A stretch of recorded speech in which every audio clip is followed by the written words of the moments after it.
कानून के जुर्म पे भइल आज एगो शानदार जीत। खतरनाक मुजरिम बाला सिजू जेके बच्चन के तस्करी में हर राज्य के पुलिस तलाश करत रहल, वो आखिरकार सीआईडी के हाथों पकड़ल गए। अब सीआईडी टीम बाला से पूछताछ करी और बाला के इंट्रोगेशन के वीडियो बना के ओके सबूत के तौर पे अदालत में पेश करी ताकि बाला के कड़ी से कड़ी सजा दिहल जा सके।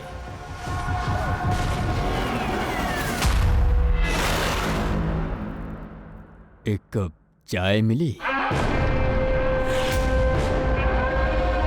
बच्चा कहाँ बाड़े जेके तू बेचले बाड़ा? हम कोनो बच्चा के ना बेचने। बच्चा देश में बाड़े कि विदेश में? हमार चाय कहाँ है एसीपी साहब? देश में या विदेश में? चुप! देख बाला, वो बच्चन के सही सलामत उनके माँ बाप तक पहुंचावे के कसम खैले बानी हम। अगर उनके कुछ भइल ना तब तोहरा संगे उ करल जाई जे तू सपना में भी सोच ना सकेला। एसीपी साहब, आप हमरा के धमकी दे रहल बाड़े? हाँ? शुक्र मनावा, हम लोग खाली त बात कर रहल बा। अगर दया होता ना तो का कर ले तू? ज्यादा से ज्यादा हमरा खातिर चाय बना के ले आवत। हाँ?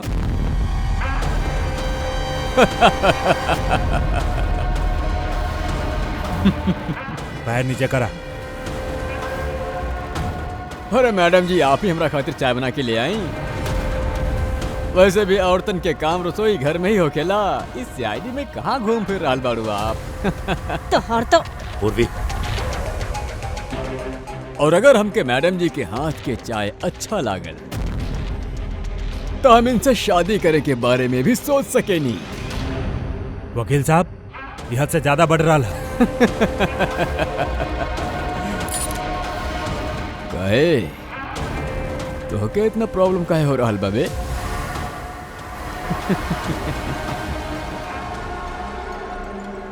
तोरा ये मैडम के साथ कौन हो?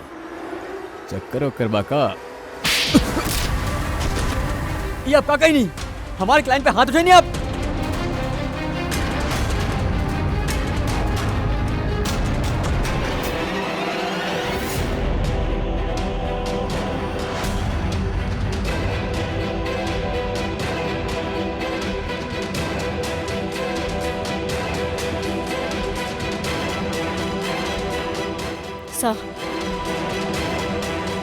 Sir, he's dead? का?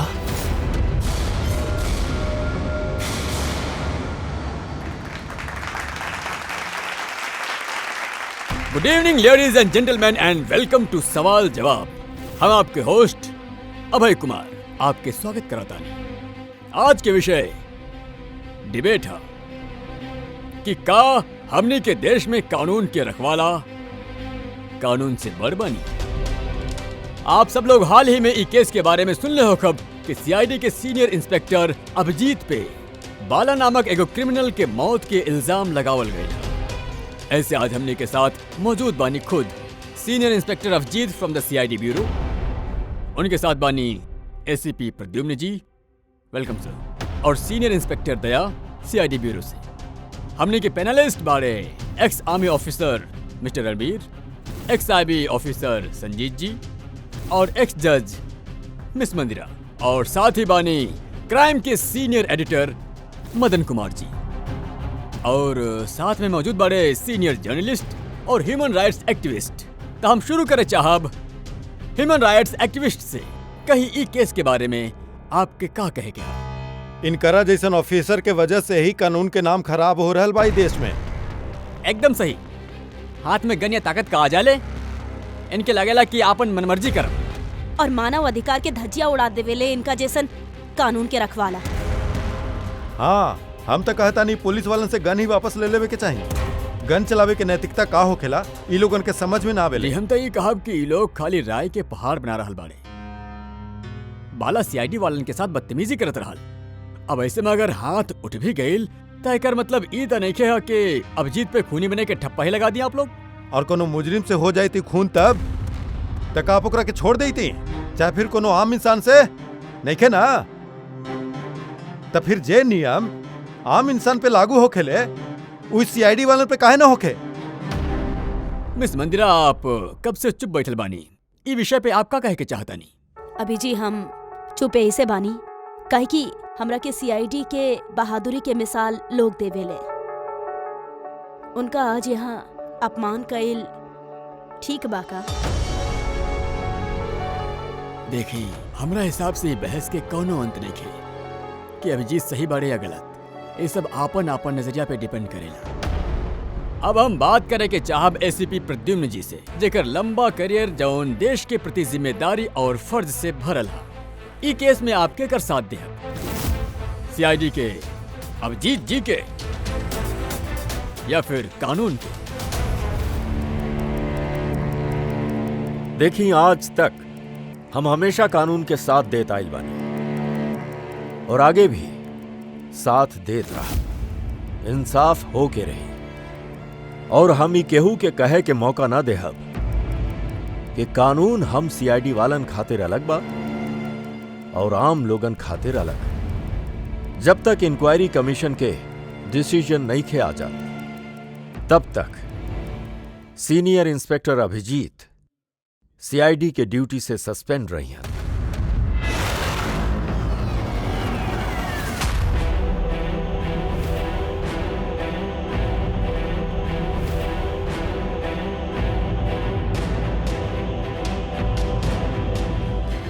एक मिनट सर।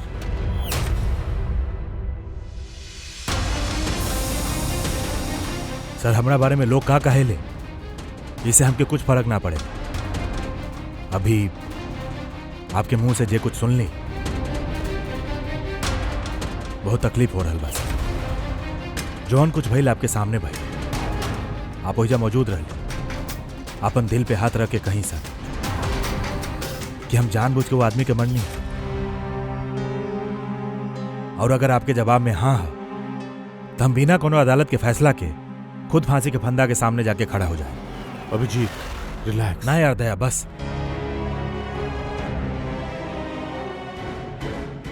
अच्छा मजाक बना देले बाड़े। हर कुछ महीना में कुछ लोग हमनी के ऊपर इल्जाम लगावेले और सर हमनी के साथ देवे के बजाय हमनी के सस्पेंड कर देले। और आप लोग बार बार बात करत रहले मानवाधिकार के। कहा कहत रहले आप हमरा हाथ से गन ले लेवे के चाहिए। अगर आज आप लोग अपन घर में सुरक्षित तरीका से होली दिवाली मना रहल बानी वही से कि हमनी के हाथ में गन सा, हमनी रात भर जागे नहीं ताकि आप लोग चैन की नींद से सो सके।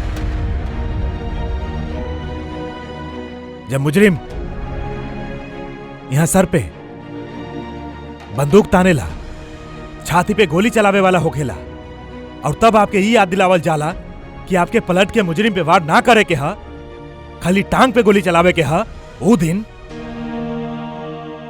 दिन हम आपसे ह्यूमन राइट्स और मानवाधिकार के स्पेलिंग पूछब। वो दिन आज हम दुनिया वालन के सामने खुल के बोले के चाहता नहीं। बाला जैसन आदमी के जिंदगी जिए के कोनो अधिकार ना है।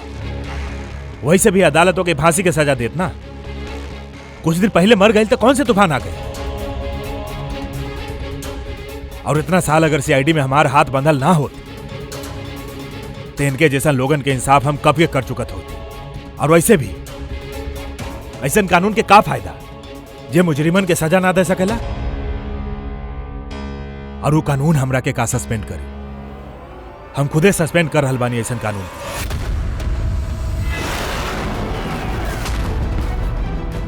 दिल में जज्बा और जेब में इस्तीफा लेके हमेशा घूमेली हम।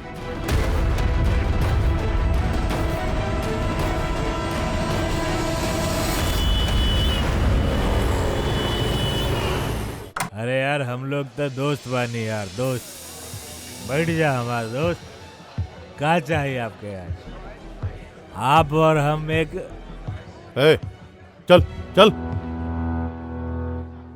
अभिजीत का हो का गल में तो के अभी कौन सी जगह पे बैठल बड़ा और ये कौन तरह के लोग के साथ बैठल बड़ा? चलो उठा उठा, चला घर चला। कहाँ चली? सीआईडी ब्यूरो ही तो हमार घर रहल और हमके वहां जाए के परमिशन नहीं कर। सर सब ठीक हो जाए सर। आप यहाँ से चलिए। सब ठीक हो जाए। इसे ज्यादा और का ठीक होगी। और अब हम सीआईडी ऑफिसर ना बन। कोनो भी ह्यूमन राइट्स वाला, कोनो भी इंक्वायरी कमीशन हमार कुछ ना बिगाड़ सकेले। सब मुजरिमन के एक एक कह के मार डालब हम। और तू लोग भी हमार कुछ ना कर सकेला। और ना तोहारू एसीपी प्रद्युमन। जाओ ओकरा पास, जा तू लोग। हमनी के तू लोगन की शकल ना देखे क्या। अब तू होश में भी बड़ा, तोरा पता बा तू का बोल रहल बड़ा? अरे छोड़ा यार, ये दोस्ती दिखावे के रहल ना, तो वो दिन दिखावे के चाहिए। आज ही अपना बन के ढोंग करे के जरूरत नहीं खे। का बोला तू? ढोंग? तोरा ई ढोंग लगा था? और का? सही बात, एकदम सही बात। सर जाओ जाओ, तू भी निकला।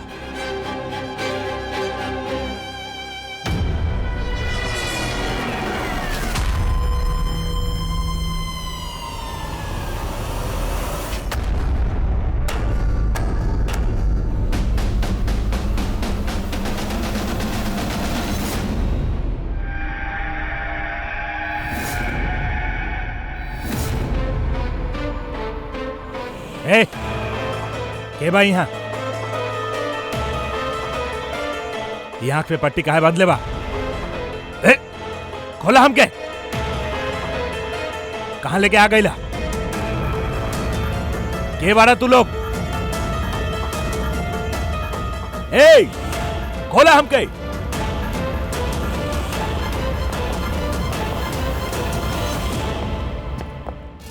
के बारा तू लोग? ए, पट्टी खोला।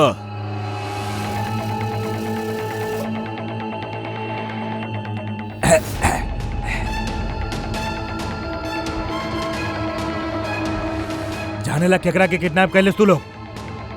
एगो सीआईडी अभिजीत, अब तू एगो सीआईडी ऑफिसर ना बाड़ा। सीनियर इंस्पेक्टर अभिजीत सीआईडी के ड्यूटी से सस्पेंड रही है।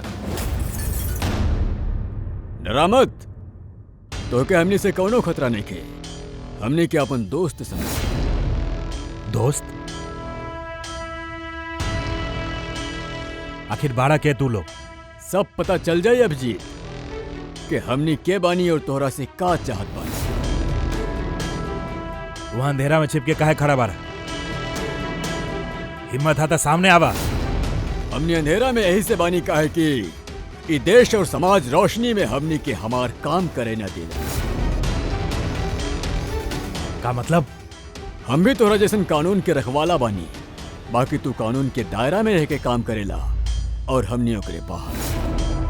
हमने सीधा मुजरिमन के इंसाफ करेनी, न कोर्ट न कचहरी न इंक्वायरी कमीशन, सीधे सजाए मौत। एक मिनट, ये तू लोग का कहा ताड़ा? हमको समझ नहीं के पा रहल। पहचाने लायक रखे? ये तो मालविका भी है। कहे खातिर सोशलाइट, बाकी कईयों आतंकवादी गतिविधि से जुड़ल भी आई लोग। Good, next. Rangan Banga real estate के बिजनेस दिखावे खातिर और ओकरा आड़ में टैक्स के लेन देन। विलियम? ये तो विलियम है। 7 मर्डर के इल्जाम है एकर ऊपर। That's right. बाकी हमके काहे दिखा रहा है इनका तस्वीर? हमसे का चाहता? बतावा तानी। पहले तू तनी ई बतावा कि अगर तोहरा के ई पता चले कि कानून ई मुजरिमन के कबो सजा ही न दे सकेला, तब तू का करबा? अगर इनके कबो सजा ना मिल पाई तब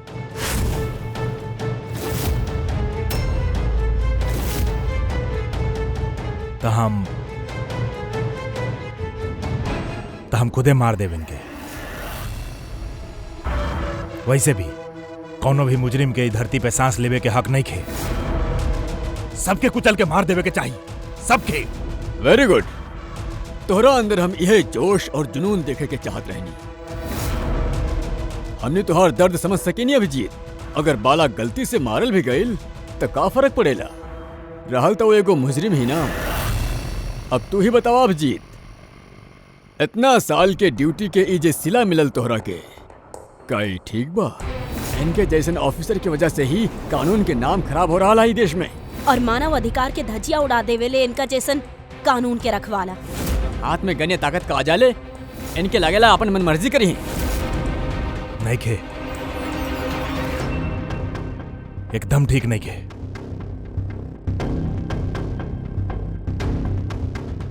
खाली हम ही जाने ली ये अपमान के घूट पियला से का बीत रहल हमरा पे। कौना आग में जल रहल बानी हम समझतानी अभिजीत। यही खातिर तो तोहरा तरफ दोस्ती के हाथ बढ़ा रहल बानी। हमने के गैंग के काम हो मुजरिमन के सफाया करल, जे के अदालत खुला छोड़ देले ह। बनबा हमने के गैंग के हिस्सा। सोचत का बारा अभिजीत? हमने के साथ देबया कि उस सिस्टम के जौन अनजान में भइल एगो हादसा खातिर तोहके सजा दिलस। हम ना जाने ली कि तू लोग के बारा। बाकी जब लड़ाई जोर और मुजरिमन के खिलाफ है तभी जीत के जवाब हमेशा हाँ। और इससे पहले तो के आपन वफादारी के परीक्षा देने की होगी।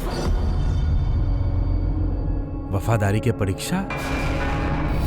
क्या है आदमी? छगन आज तक 5 औरतन के मार चुकल बाई और अदालत एकरा के दिमागी रूप में बीमार करार दे के रिहा कर देलस।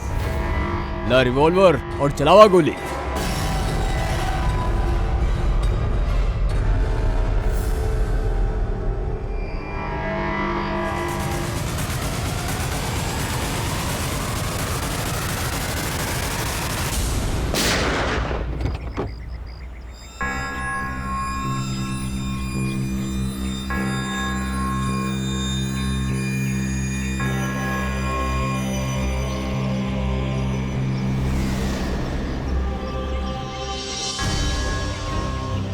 हमने के फोन के इंतजार करिया।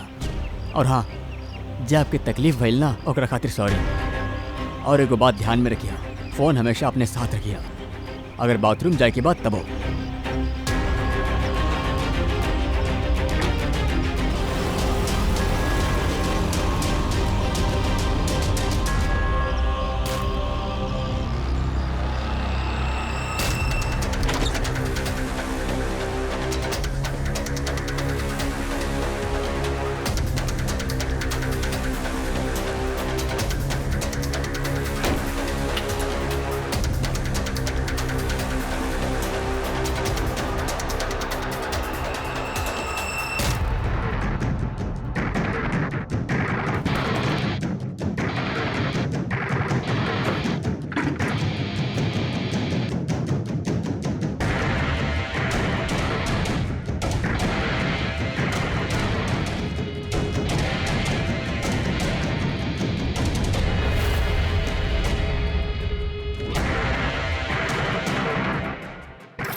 हम आ गए नहीं।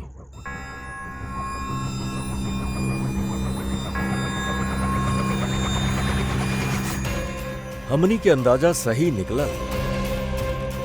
मतलब जौन कहानी हमने फैलौले रहनी वो मान ले ले लोग। और चारा ही का रहा जौन से जाल में वो लोग फसल बाड़े ओके हमने 1 महीना पहले ही फेंकले रहे। सर इतना खतरनाक मुजरिमन के एक के बाद एक ऐसे खून हो जाए ये संयोग ना हो सकेला सर। बाकी सब मुजरिमन के नया दुश्मन कहाँ से आ गए?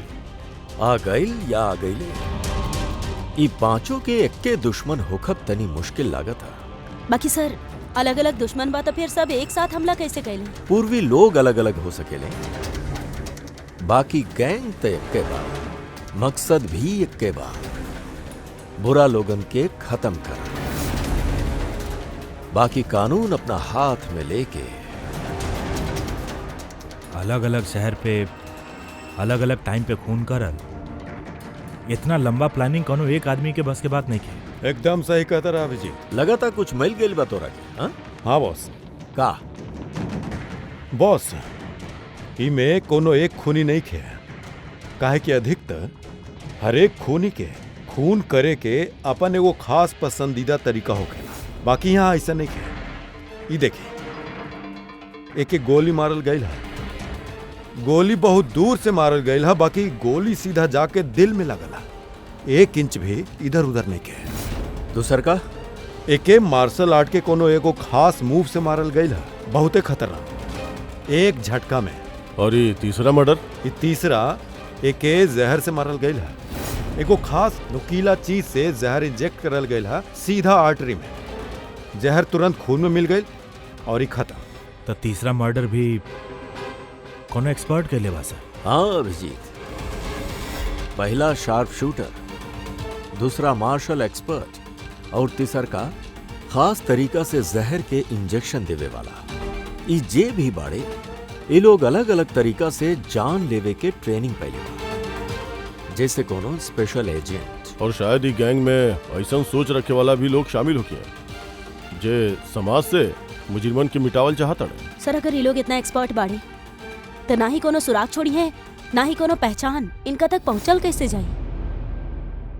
लोहा ही लोहा के काटेला पूर्वी, ई लोगन के गैंग तक पहुंचे के एक्के तरीका बा, बाला के मौत के नाटक। सब कुछ प्लान के मुताबिक चलत रहल सर। फिर वो लोग हमके एक आदमी के ऊपर गन तान के ट्रिगर दबावे खातिर कहले। ता तू ट्रिगर दबा देला? यस सर। का मतलब है सब? हाँ कहले रहली ना हम तुहार परीक्षा लिहल जाई, ई देखे खातिर के तू ई काम के अंजाम दे सकेला कि ना। हमनी के केकरा के मारे गया? एगो ऐसन इंसान जे इंसान कहलावे के लायक भी नहीं के, देश के उत्तरी राज्य में ड्रग्स के धंधा करेला और न जाने एकरा वजह से कितना नौजवान अपन जिंदगी बर्बाद कर चुकल बाड़े। ओकर नाम? अपना आप के बहुत बड़ बिजनेसमैन समझेला, बाकी ड्रग्स डीलिंग ही ओकर असली काम है। एक बार उस शहर में वापस आ जाए बस ओकरे बाद ओकर काम तमाम। नाम? नाम में का रखल हा, गोली मरला के ठीक 1 घंटा पहले तोहरा के बतायल जाई कि कब और कहाँ गोली चलावे के हा। ट्रिगर कैसे दबा देला? ओकरा कुछ हो जात, मारल जाता? ना दया कुछ ना हो। वो गन के वजह से हम अंदाजा लगा लेने रहनी अंदर कुछ गोली वोली रहल नहीं की। अभिजीत, अब उनके रंग में एक कदर रंग जा कि रत्ती भर भी शक ना करे वो लोग। यह एक के तरीका बा वो लोगन तक पहुंचेगे। बाकी अगर से पहले वो कुछ बड़ अंजाम करे, अगर हमने उनके अड्डा तक पहुंच जाए और उनके वहां गिरफ्तार कर ली तो? बाकी उनका अड्डा तक पहुंचल कैसे जाए? तो हर आंख पे तो पट्टी बंधल रहे। पट्टी बंधल रह दया, बाकी उनके अड्डा से घर पहुंचे तक हम रास्ता के अच्छा तरीका से महसूस कर ले बानी, और जे कुछ हमके लागल पेन ड्राइव में रिकॉर्ड के ले बानी। ये हमार कपड़ा है, जूता है, इनसे भी कुछ शायद मदद मिले उनके अड्डा तक पहुंचे खाते। सर जे भी करे के हा जल्दी करे के हो, कभी भी हमके हो ना सकेला ड्रग डीलर के मारे खाते। और हम ना चाहता नहीं कि हम कोनो ऐसा काम करी जेकर इजाजत हमारे देश के कानून ना दे। जब तक कानून ना कहे हमने केहू के जान ना ले सकेनी, फिर वो चाहे मुजरिम ही काहे ना होके।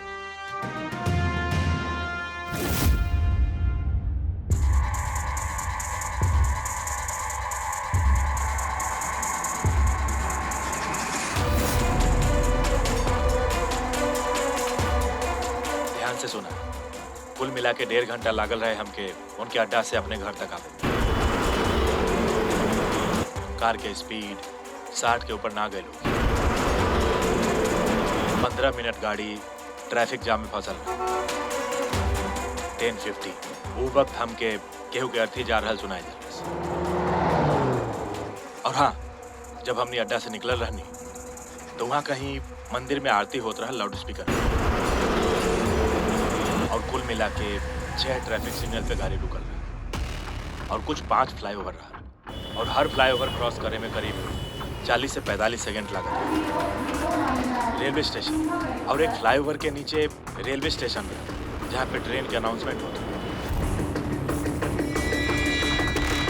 Oh sir. हाँ पंकज। सर ये देखिए, अंकित कुमार सर, सीबीआई कुछ दिन पहले एकरा से बातचीत भी कैले रहा सर। सर देश के कई जगह पर ही ड्रग्स के धंधा करेला। अभी कहाँ बा? सर ये तब फ्रेडी सर देख रहा। सर ई पैडी बा धान। ओ ये पैडी है। उ जे तू अभिजीत के कमीज पर से लेके आए रहलू तू रेशा, वो एगो गनी बैग के रेशा रहा, कोनो बोरी के। मतलब पैडी और बोरा, एकर मतलब ही कोनो गोदाम है। गोदाम के अपन अड्डा बनैले बाड़े उ लोग। कोनो एगो ऐसन गोदाम जहां पे अनाज रखल जाला, चाहे कोनो ग्रेन मिल। सर ई रूट ले ले बाड़े लोग। ई रूट वैसने बा जैसन अभिजीत सर बतैले रहले, विरार के तरफ जाला। गुड जॉब पूर्वी। हाँ डॉक्टर साहब, का अभिजीत के अनाज के गोदाम में रखल गए? अनिकेत आज ही सुबह ग्रीस से वापस लौटल बा, अभी तक ऑफिस नहीं आई। अच्छा, तो अब गैंग वालन के फोन आई अभिजीत के? आई फोन।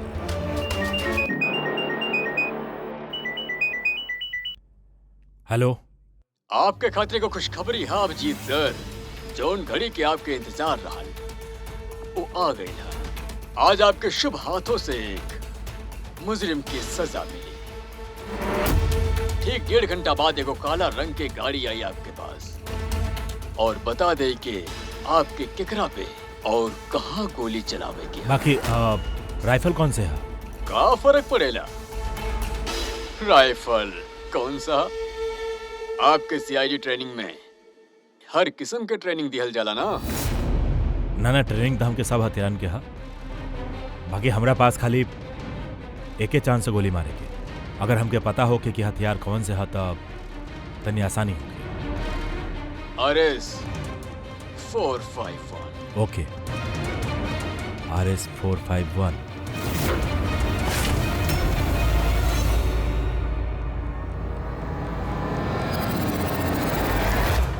कहा नहीं आप? हमार जान के खतरा। फिर तो हम कहीं जाए भी ना, घर के अंदर ही छिप के बैठे भाव। सबके सब मीटिंग्स कैंसल। अनिकेत, घर में छिप के बैठला से कोनो फायदा ना होगी। वो लोग ठान ले बाड़े तो के मारे के और वो मार के ही रही है तोरा के। तो आप कुछ करी ना, आप लोग सीआईडी वाला बाड़े, बचा ली हमरा के। बचा ले अब हमनी तो के। खाली ये बार गोली हमनी के ऑफिसर तोहरा पे चलाई। तोहरी कपड़ा के अंदर एगो बुलेट प्रूफ जैकेट होगी और कुछ खून के पैकेट। अगर निशाना इधर उधर चल गए तो अगर गोली सर पे लग गई तो कुछ ना होगी। काहे कि गोली भी नकली होगी। और हाँ, तो के तोहार कर्म के सजा जरूर मिलेगी। बाकी पहले हमनी तोहरा जरिया से वो मास्टरमाइंड के पकड़ल जाए। अब बतावा, मीटिंग खातिर कहाँ जाए वाला रहा तू? अगला मीटिंग 1 घंटा में। हाँ, एगो मॉल के बाहर एगो प्रोडक्ट लॉन्च है। मॉल के बाहर? हेलो, हम क्या लगा था मिशन कैंसिल करे के पड़ी। काहे? बाला जिंदा हा।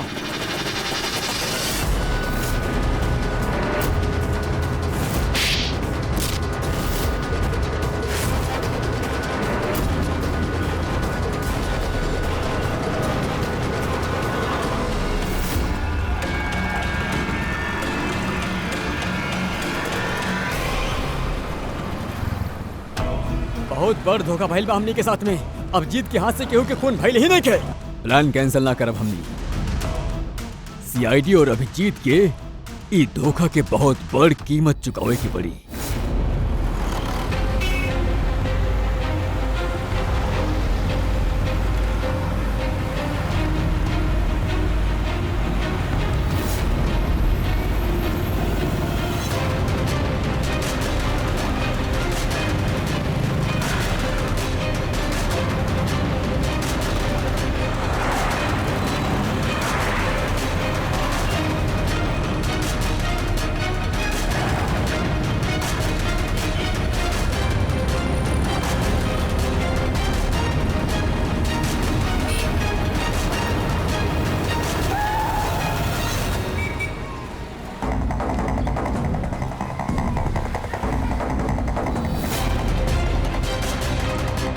यहाँ पे वो आदमी आवे वाला बा।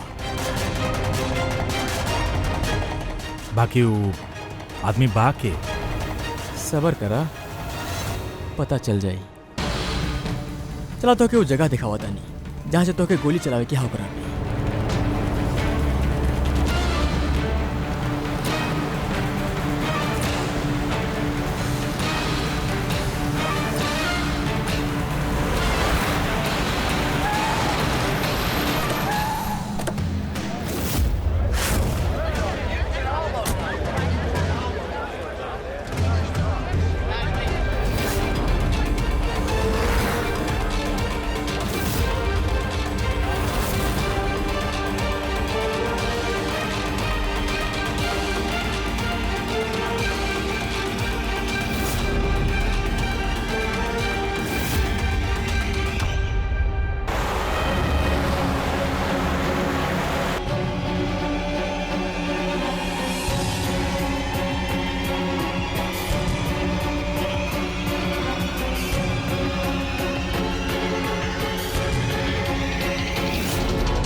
गोडाउन तो एकदम खाली बा, क्यों नहीं यहाँ पे?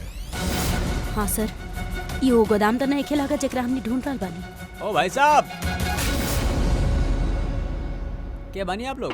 कहाँ जाई? तू यहाँ पे काम करला? यस। ये गोडाउन क्यों इस्तेमाल करत रहेगा? ना था, पिछला 2 साल से बंद पड़ल है। ये गोडाउन हमारे बॉस के बेचे क्या? आपका खरीदे आयल बारे? अगर यू गोडाउन नहीं खे तो फिर कौन सा गोडाउन बा?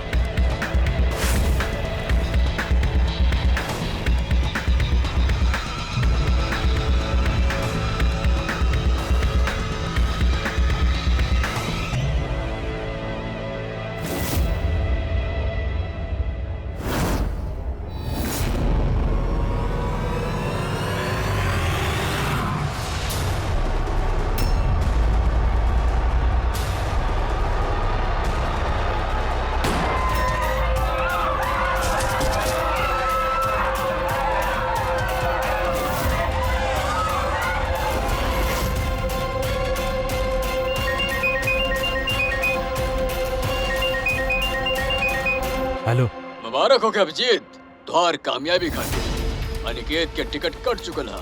अब बैठा गाड़ी में मिल के बधाई देव तो के। ठीक है, आ बतानी।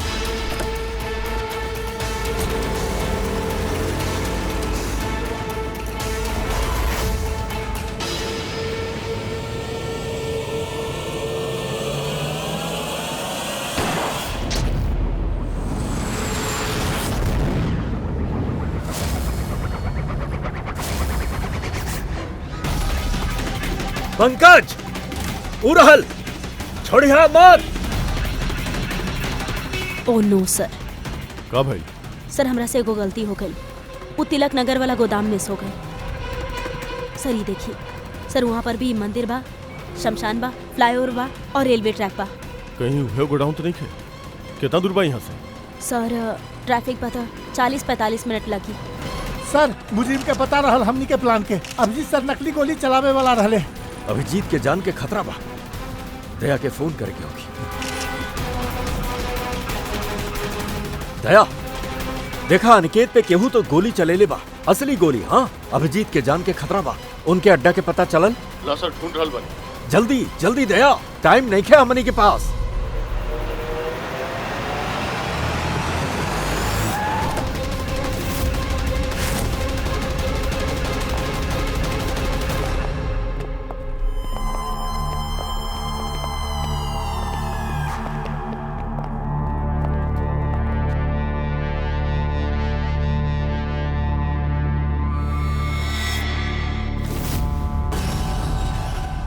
बहुत बहुत बधाई हो के तोहरा के। वेल डन।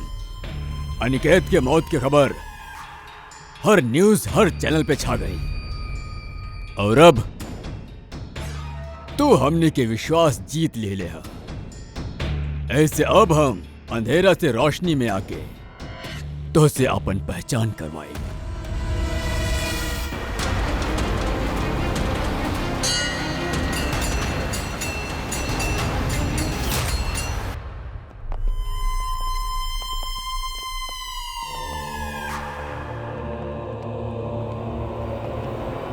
हमने के पैनलिस्ट बारे x IB officer Sanjeet ji, ex जज miss Mandira, ex army officer mister Ranveer. Oh, तो आप लोग बाड़े। हाँ, हमनी काहे हैरानी भइल हमनी के देख के। भूल गए वो दिन जब खाली हम तोहार समर्थन कैले रही।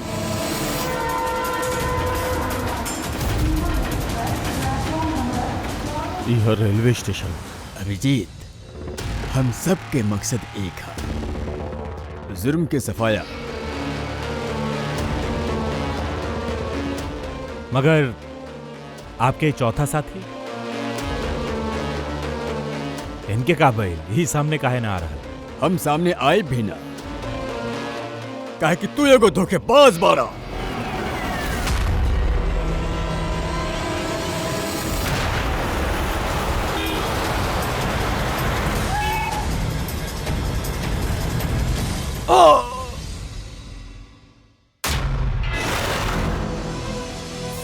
बाला जिंदा बा? हाँ, ये जिंदा काहे कि सब CID के सोचल समझल चाल रहा है हमनी के फसावे खातिर। और ये शमशान भूमि और अनिकेत वो भी जिंदा हुई। जरूर ही अभिजीत ओके नकली गोली मारल होखी। अभिजीत, ई धोखा के सजा खाली मौत था, खाली मौत। तू और बाला दोनों मारल जाए, दोनों। और तो के हमनी ना मारब, तो के ई मारी। हम काहे कि एगो ईमानदार और बहादुर ऑफिसर के मारल हमनी के ईमान के खिलाफ बा। चल तू मार, ना ता हम तारा के मार दे। उता वैसे भी मार दे ना, हमने तो के एगो और मौका दे। चलावा गोली। ना बाला, पिस्तौल ला। हिला।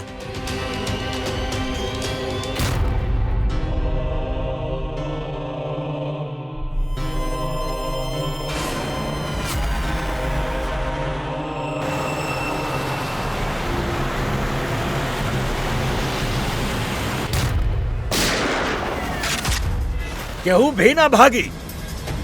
चल। हम आपके होस्ट अभय कुमार। हम लोग जोन भी कहनी होकर हमनी के अफसोस बिल्कुल भी नहीं किए।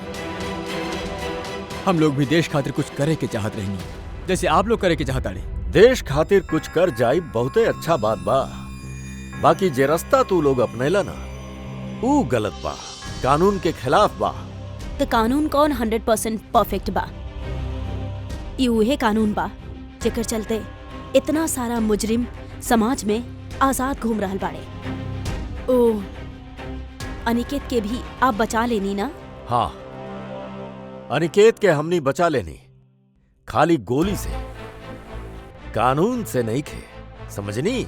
रहल बात परफेक्शन के, तो 100% परफेक्ट कुछ भी ना होखेला, ओके बनावे के पड़ेला। आप लोगन के तरीका का परफेक्ट है? का गारंटी है बात के कि अपन सना के कारण तू लोग खाली गुनाहगारन के ही मरले बाड़ा, कोनो निर्दोष के ना? अब वह अदालत के सामने जाके अपन शिकायत पेश करिहा, ऊ अदालत से जैसे तू लोग इतना परेशान बाड़ा।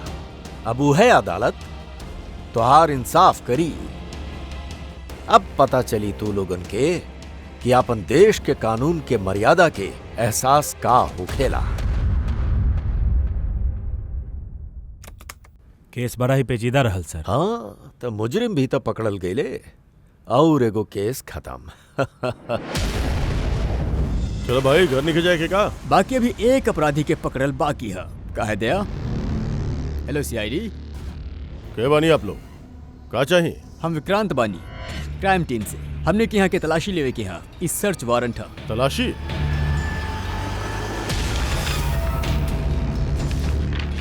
हमने की आप सबसे रिक्वेस्ट है कि आप सब हमने के साथ पूरी तरह से कोऑपरेट करिए। का हमने जान सके नहीं कि ई तलाशी काहे लेहल जा रहल है?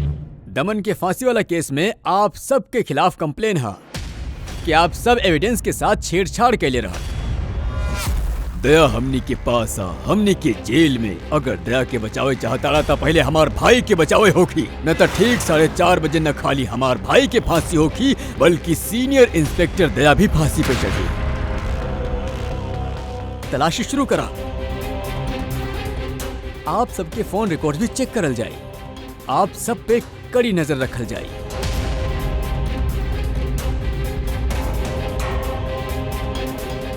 और हाँ, आप सबके साथ अकेले अकेले सवाल जवाब भी करल जाए। हमारा आपसे पर्सनल सलाह, जौन भी बोलिहा एकदम सच बोलिहा। इस सीआईडी के फ्यूचर तय करी। सीआईडी बानी हमनी कोनो पानी के बुलबुला ना। और तू क्या होखेला हमनी के फ्यूचर तय करे वाला? हाँ, सीआईडी के बुनियाद सच के नींव पे टिकल है। झूठ बोले हमनी के आवेला ना। हाँ हाँ पता है, आप सीआईडी वाला बानी, पता है।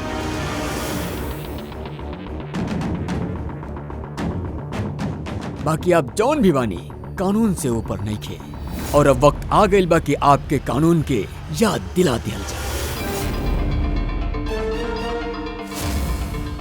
हाँ पता बा हमनी के, हमनी कानून से ऊपर नहीं की। बाकी हमनी कानून के रखवाला बानी।